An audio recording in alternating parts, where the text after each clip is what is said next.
ahora con ustedes el pastor Carlos Armando en Transformando Nuestro Pueblo.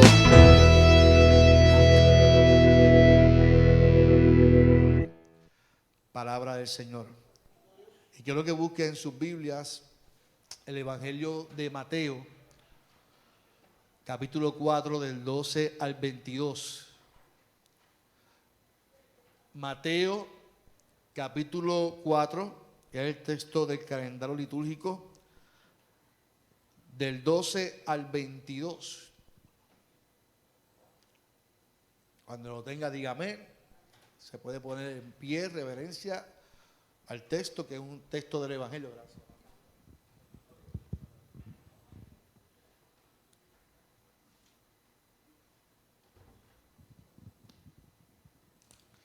Lo malo de tomar café negro es que te da sed constantemente.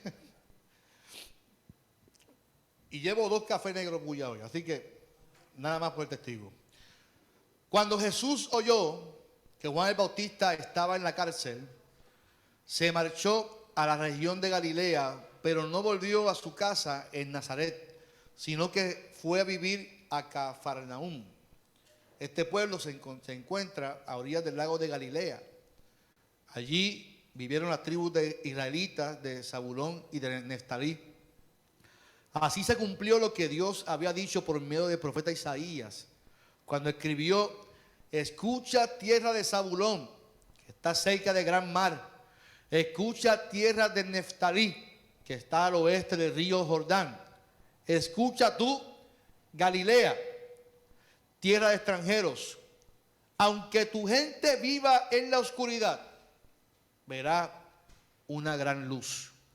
Una luz alumbrará a los que viven en sombra de muerte. Desde entonces, Jesús comenzó a decirles a todos: vuélvanse a Dios, porque su reino se va a establecer aquí. Jesús elige a los 4 pescadores y habla sobre que Jesús pasaba por la orilla del lago Galilea, y cuando vio a Simón Pedro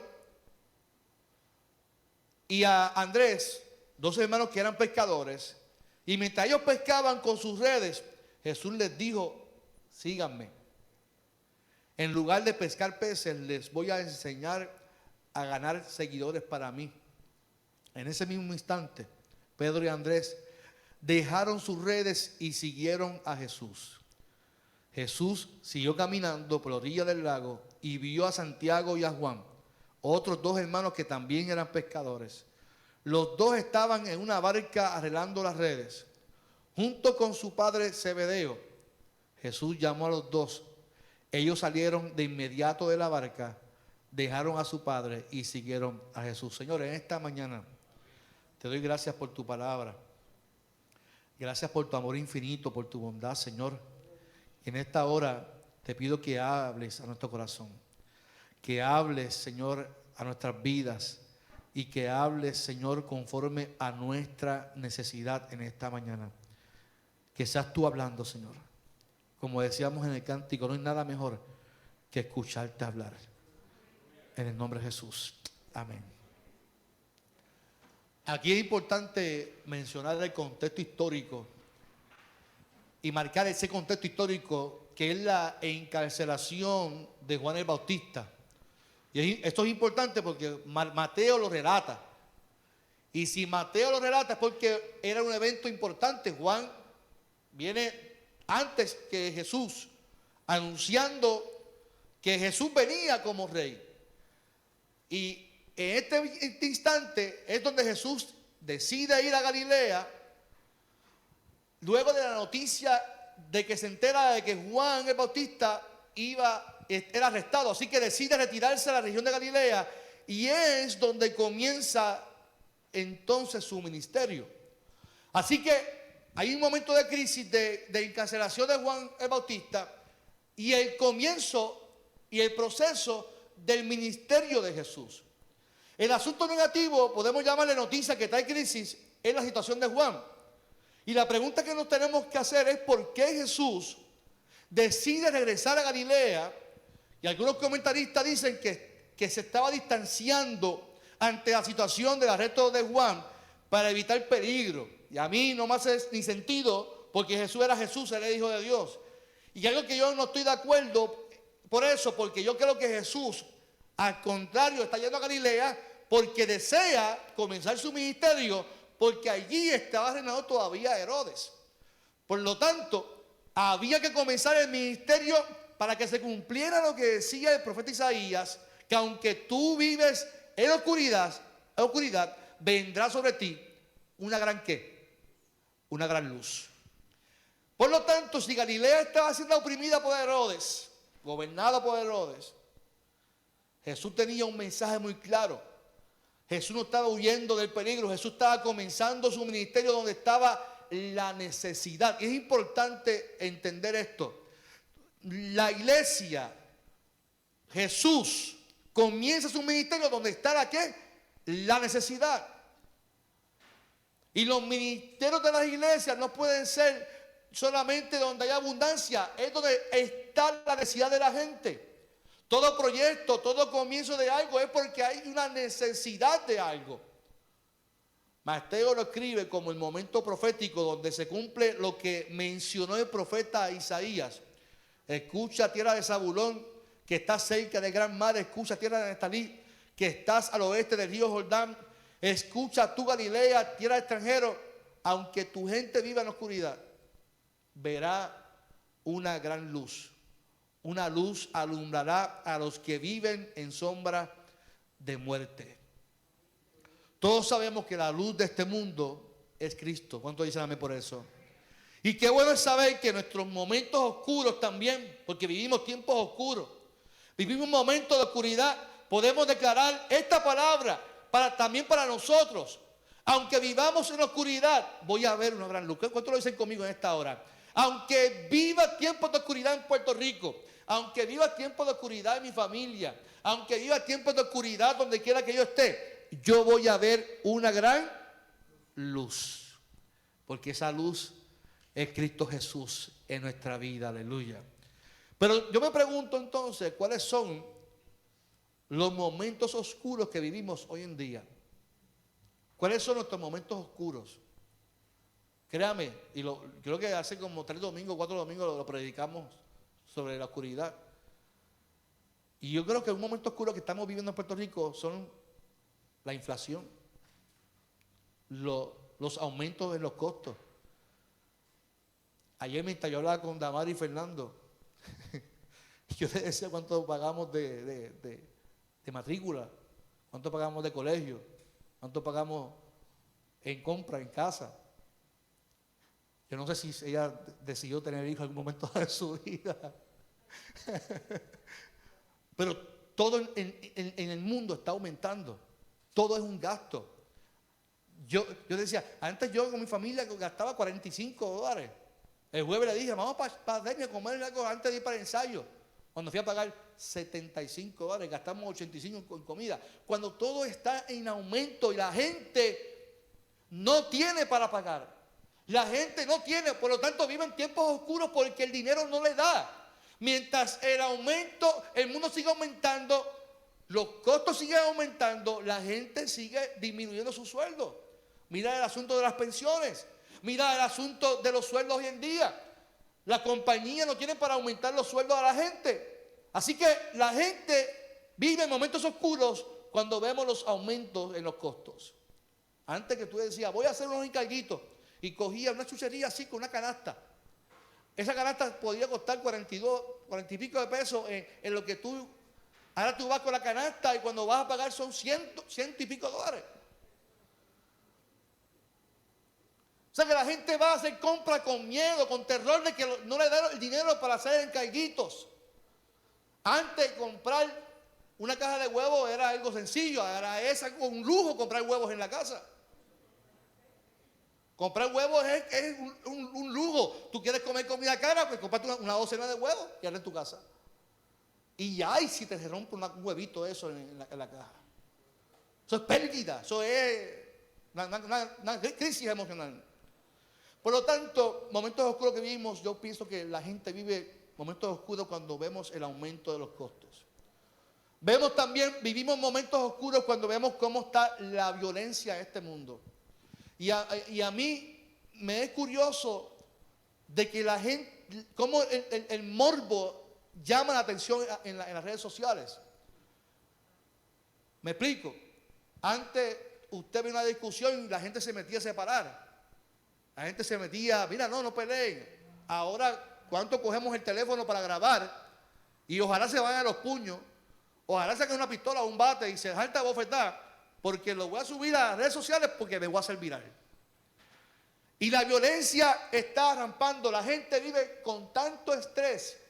La gente vive con tanta ansiedad que están intolerantes en las calles. Usted se da cuenta cómo la gente vive guiando en las calles con la ansiedad, tocando bocina, te sacan el dedo y uno mira, respira y uno dice, ¿le hago lo mismo? ¿Qué hago? No, nunca haga lo mismo. Usted eche la bendición a la gente. Algo que yo aprendí, yo lo conté hace varios años atrás, de un gran amigo mío, David Estrada. David me decía, yo nunca le toco bocina que está al frente porque pienso que puede ser un ancianito y eso lo puede causar más ansiedad a ese ancianito. Pero a la gente no le importa esto, la gente tocan bocina a la gente porque te anda con prisa. Y usted sabe que cuando uno anda con prisa, anda tarde, es cuando más pruebas tú pasas porque te ponen de frente al que va más lento. ¿A cuánto le ha pasado eso? Tú dices, hoy ando con una prisa, salgo ajorado y de momento sale y de momento una tortuga al frente. Y uno dice, Dios mío, pero ¿y por qué? Si yo miro para el frente pero la gente anda violenta, la gente anda con intolerancia, la gente no vive la vida con la paz de Dios.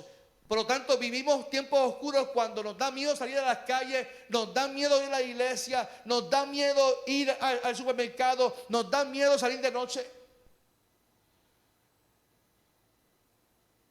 En estos días yo veía a una muchacha en las redes sociales decía, mami, si yo me fui para Estados Unidos ya yo me independicé.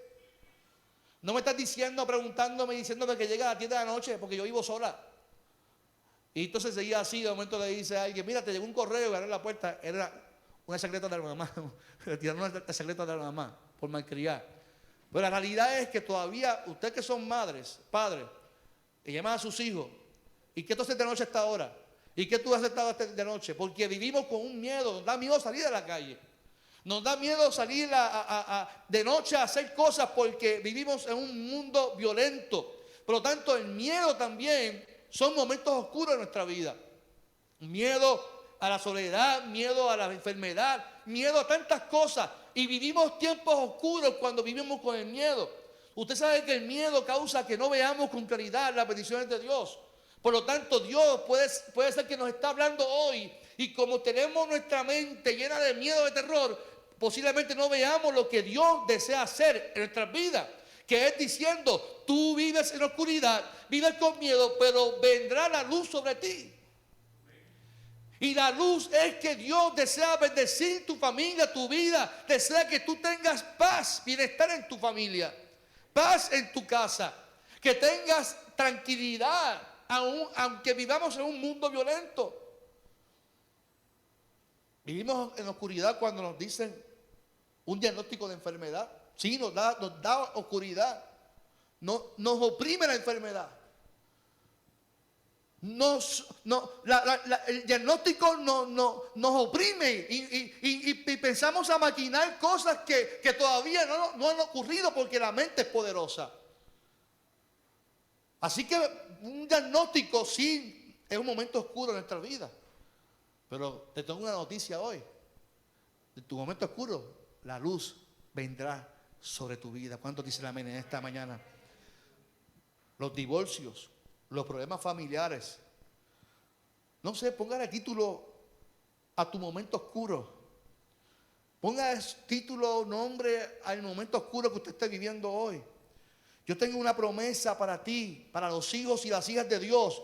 Los hijos y las hijas de Dios no vivimos bajo las circunstancias, no vivimos bajo las cosas que mencionamos. Sí las vivimos porque estamos en este mundo, pero no es que lo vamos a negar. Es que nosotros tenemos a un Dios que está con nosotros y ha prometido que su luz va a iluminar cualquier momento oscuro de nuestra vida. Por lo tanto, yo vivo en este mundo, pero yo vivo en la luz de Cristo. Yo estoy viendo la luz de Cristo. Cada vez que me levanto en la mañana yo veo la luz de Dios en mi vida, en mi familia. Cada vez que me levanto en la mañana, aunque me duela el cuerpo, veo la luz de Dios porque hay una promesa para mí. Cada vez que vengo al culto a adorar a Dios, yo veo la luz, aunque vea distinto las cosas. Yo quiero que tú entiendas hoy que tú estás aquí y tienes que abrir los ojos, permitir a Dios que ilumine tu mente para que puedas ver la luz que Dios quiere iluminar en tu vida, en tu familia hoy. Cada vez que voy a tomar una decisión, pienso en esa luz que me transformó y que me dio una nueva esperanza por medio de Cristo Jesús. Hoy día muchas personas viven en la oscuridad y nosotros tenemos una responsabilidad. ¿Qué tal si repite conmigo esa palabra, responsabilidad? Oiga, esa palabra es suya, porque la responsabilidad es de todos los que estamos aquí. Todos los que estamos aquí somos responsables de anunciar la luz a la gente que vive en la oscuridad. Y aunque vive la gente en la oscuridad, la responsabilidad tenemos que anunciarle como Jesús hizo. Vuélvanse a Dios, porque su reino se va a establecer aquí. Y mira qué interesante. Jesús fue a Galilea, donde el pueblo era oprimido por el gobernador. Y él fue allí a anunciar esperanza. ¿Cuál era la esperanza? ¿Cuál era la luz? Que hay un gobierno corrupto, que es injusto. Pero el reino de Dios es justicia. El reino de Dios es amor. El gobierno te oprime, el gobierno te limita, la ley te cautiva, pero la gracia de Dios, el reino de Dios te da nuevas oportunidades. Por lo tanto, la luz no es simplemente un mensaje, un cliché. No es simplemente decirle, la luz del mundo está sobre ti. No, es que sobre ti ha venido la justicia, el reino, que es algo actuado, no es predicado solamente. El reino no es solamente decirlo porque sí. No es pararnos en el púlpito y decirlo porque sí. No es simplemente decirlo, le bendiga a la gente. Es que actuemos en justicia, actuemos en amor, actuemos en misericordia, porque la luz es que la gente se siente odiada, despreciada, pero hay un Dios que nos ama con amor eterno, tal como somos, sin importar cómo somos. Escúcheme bien, nos ama tal como somos, con nuestros pecados, con nuestros defectos. Así nos ama Dios. Y qué bueno que nos ama así. Posiblemente nosotros despreciemos a la gente por su forma de vestir, por lo que como son, porque aquello, pero qué bueno que Dios no es como nosotros. Y que su gracia es suficiente, y Jesús vino a este mundo y decirle a la gente, vuélvanse a Dios porque su reino se va a establecer aquí. Volverse a Dios es significado de virar, de arrepentirse, de transformación. Y esto es por consecuencia de que su reino se implementaría. Su reino traería consigo unos nuevos valores, un nuevo orden de vida. Y este nuevo orden no se dejaba llevar solamente por lo superficial, sino que traía una transformación desde adentro, desde el corazón. Usted sabe que nosotros, los seres humanos, nos fijamos por lo superficial. No, tiene que cambiar esto, tiene que cambiar esto. Actitudes, pero la transformación comienza desde la mente. Jesús iba a traer unos valores que eran desde adentro. Y si comienza desde adentro, lo que era adentro se iba a implementar y se iba a ver afuera. Si yo le enseño valores a mis hijos en algún momento lo que van a actuar son los valores que yo les enseñé desde niño. Y eso fue lo que hizo Jesús. Jesús comenzó a implementar un reino por medio de conocimiento para que la gente fuera transformada por medio de un nuevo orden de vida. Qué bueno es el Señor. ¿Cuánto dicen amén por eso? Y ante el mensaje que ha llegado de la luz, comienza Jesús su ministerio y su caminar. Y su caminar, escuche bien, no es solo. Este caminar no es solo. Este caminar debe ser uno de enseñanza y aprendizaje, pero es comunitario, es entre todos. Cuando Jesús pasaba por la orilla de Galilea, vio primeramente a dos hombres que eran pescadores. Y estos pescadores no eran pescadores de anzuelo, estaban tirando redes. Así que Jesús llama primero a Andrés y a Pedro y después llama a Juan y ¿a quién? Y Santiago. Y esto es importante porque Jesús llamó a personas que impactaran multitudes. Porque un pescador del suelo pesca solamente ¿cuántos peces? Unos. Pero cuando tú lanzas redes, ¿cuántos pescas? Un montón. Así que Jesús se encargó de llamar gente que sabía cómo crear estrategias para pescar muchos peces.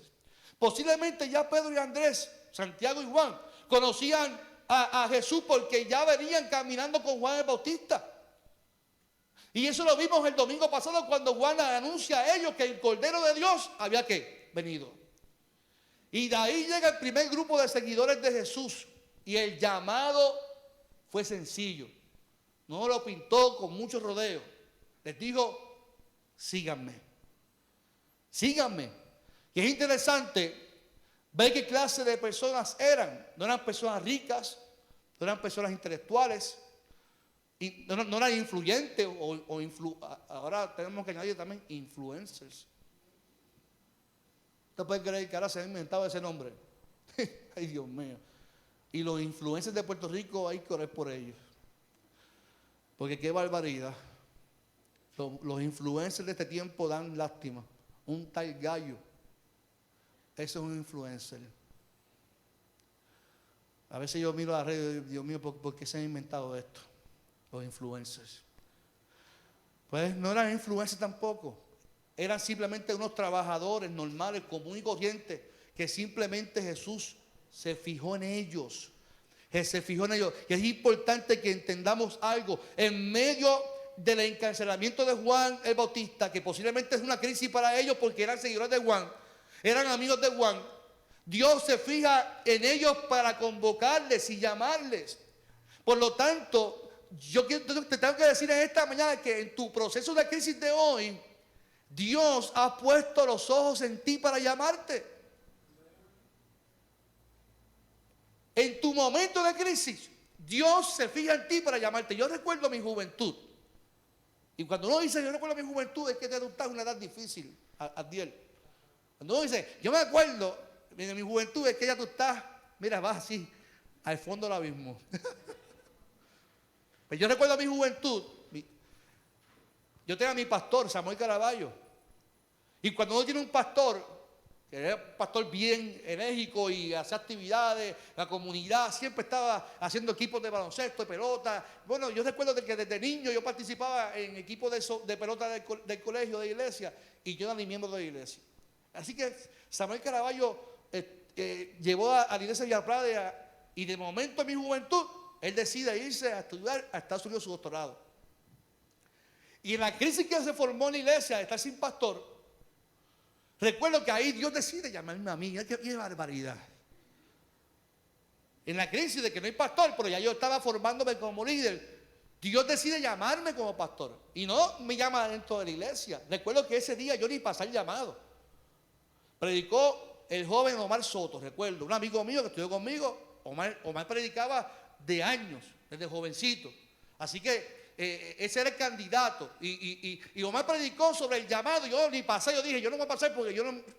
Y en mi carro, de camino a mi casa, ahí Dios me dice, sígueme.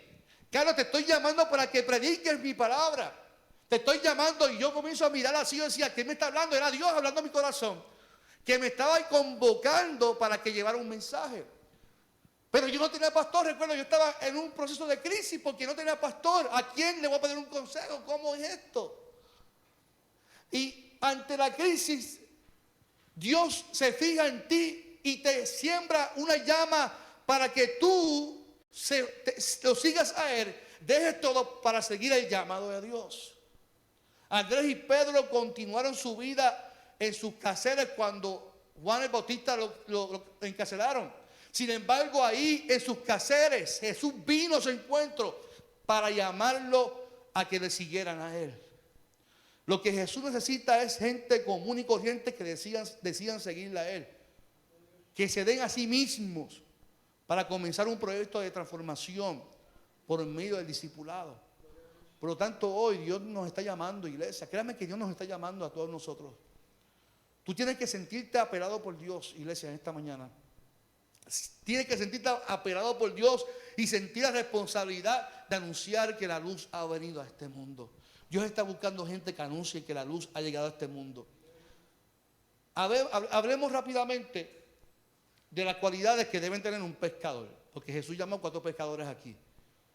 El pescador debe de ser paciente, ¿cierto o falso? Un pescador que se va al mar con una red no puede pensar que esto es, vámonos que nos vamos rápido. No sé si se acuerdan cuando Jesús fue y le pidió la barca a Pedro. Pedro venía a estar toda la noche, ¿dónde? Y no pescó nada, un comino pescó, un pepino angolo, nada pescó. Así que el pescador debe ser paciente porque tiene que esperar que el dichoso pez pasa por ahí y va a tirarle las redes. El pescador debe ser perseverante. Perseverante, aprender de los desafíos, desilusiones, a no rendirse. Importante, a no rendirse y seguir intentándolo. Por eso cuando Jesús les dice, ahora vayamos para adentro, Pedro lo hizo porque ya había pasado por el proceso y era perseverante. En tu nombre, ahora voy a tirar la ¿qué? La red. Un pescador debe tener coraje, no tener miedo al mar, tener valentía, no coraje de molestarte, porque imagínate, eso es lo que hay que eliminar, los corajes esos que nos dan a nosotros a veces, que cuando nos da calor tenemos coraje, es mejor dejarte solo o sola, que pelees solo, porque imagínate. Hay que tener visión, saber los momentos oportunos. El pescador con visión ya ha pasado procesos que le han dado sabiduría y sabe el momento oportuno de pescar. Hay que ser sensato, sabe dónde ubicarse para no espantar los peces. Ahora bien, algo muy importante es que Jesús no convocó solamente a Pedro, a Andrés, a Juan y a Santiago. No los llamó solos, los llamó y convocó a 12 para que le siguieran. Por lo tanto, el llamado es comunitario, no es solo. El llamado es una convocatoria para que trabajemos como juntos. Yo no sé cuántos se acuerdan de este personaje. ¿Cuántos se acuerdan de ese personaje? Mira la pantalla por un momento. ¿Quién se acuerda de ese personaje? ¿Cómo se llama él? El llanero. O tú tenías uno con música, ¿verdad? Dale play ahí.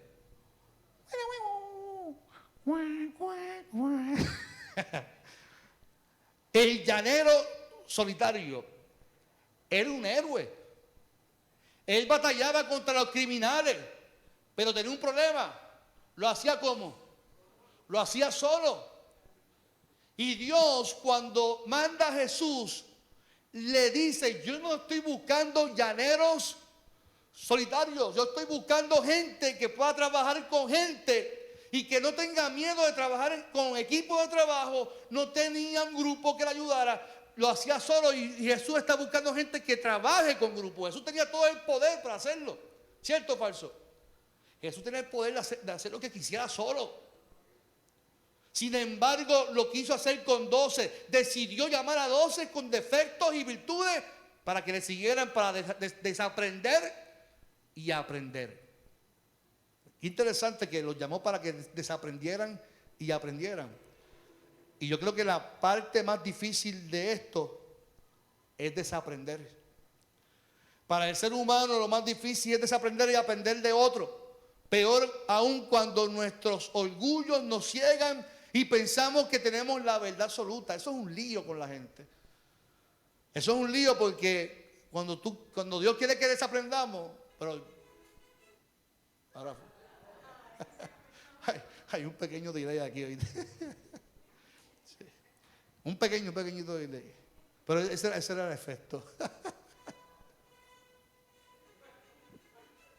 Ahora el llanero solitario.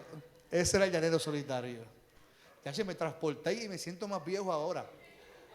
Gracias, Fernando, por transportarme a mi niñez, porque eso fue mi niñez.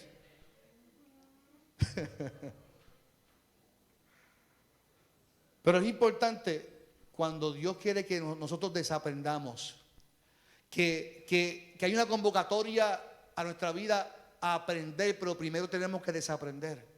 Ser convocados juntos es importante y comprenderlo porque nos enseña la necesidad de trabajar con el otro. Yo me imagino, y a Dios que está estudiando su doctorado ahora, ok, hay un trabajo en el grupo. Por la mente me dice, Dios mío, qué chavienda. Ay, qué lío trabajar con Fernando, con Damari. Trabajar. Yo quiero que no me toque Damari, por favor. ¿Usted sabe lo que es trabajar en grupo? Que hay uno en específico que el diablo lo usa, porque es el diablo que lo usa, para no hacer nada y depender de más que trabaja. No, que estoy bien ajorado. Ay, no me dice que yo estoy ahora mismo trabajando. No, eso, gracias. Y son tan caripelados que te dicen, eso, gracias por la ayuda. ¿Gracias de qué? Ponte a trabajar lo que tienes que hacer. Te corresponde algo que tienes que hacer en el grupo. Y tienes que ser responsable. Y cuando Jesús llamó a la convocatoria era seguirle a Él, dejarlo todo, desaprender para aprender. Porque el llamado era, en lugar de pescar peces, les voy a enseñar. ¿Ustedes saben pescar peces? ¿Ustedes saben lo que es eso? Más que yo, porque llevan toda una vida pescando. Pero ahora yo, el maestro, les voy a enseñar a pescar seres humanos. Gente que me siga a mí.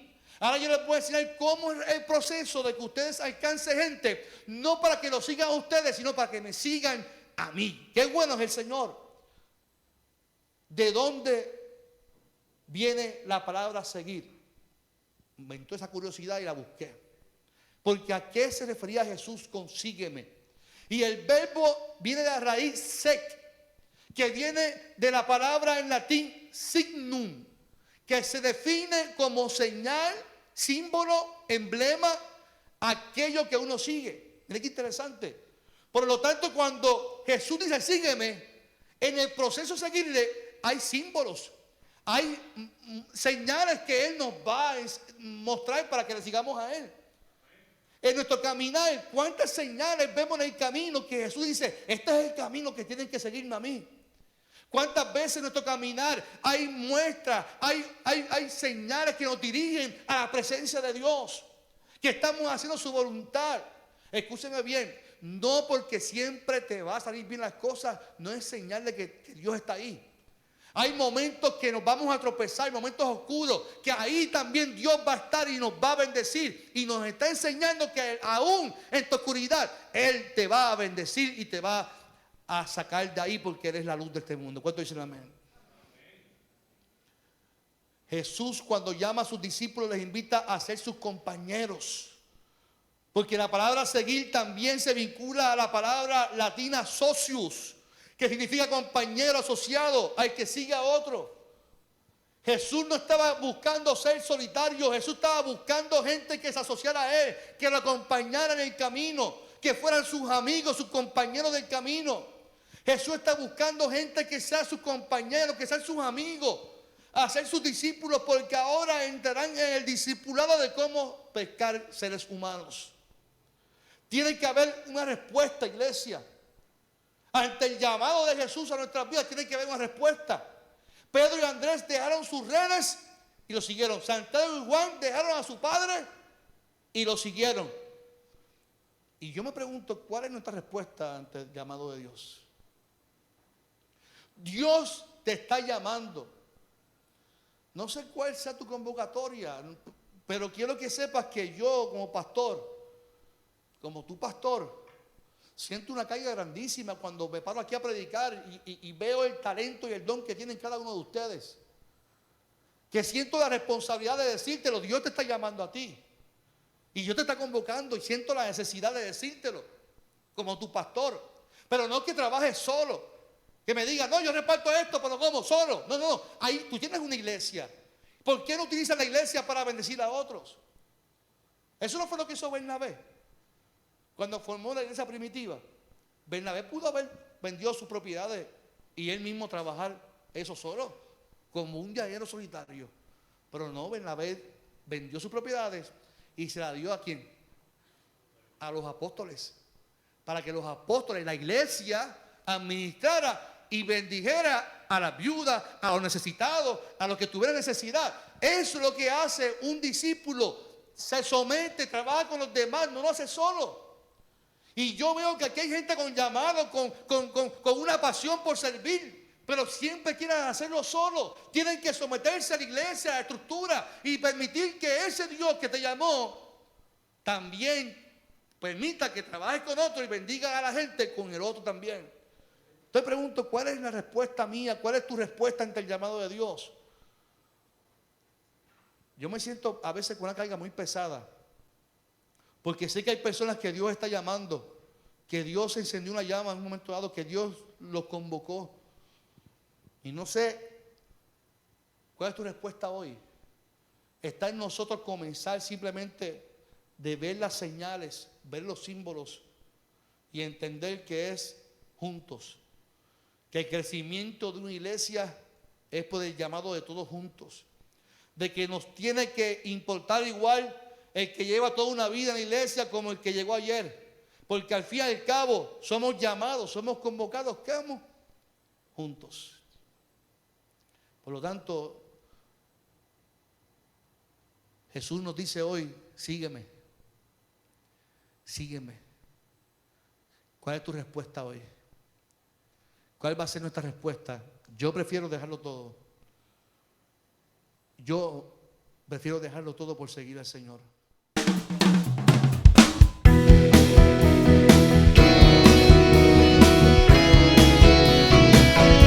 Esto fue Transformando Nuestro Pueblo con el pastor Carlos Armando.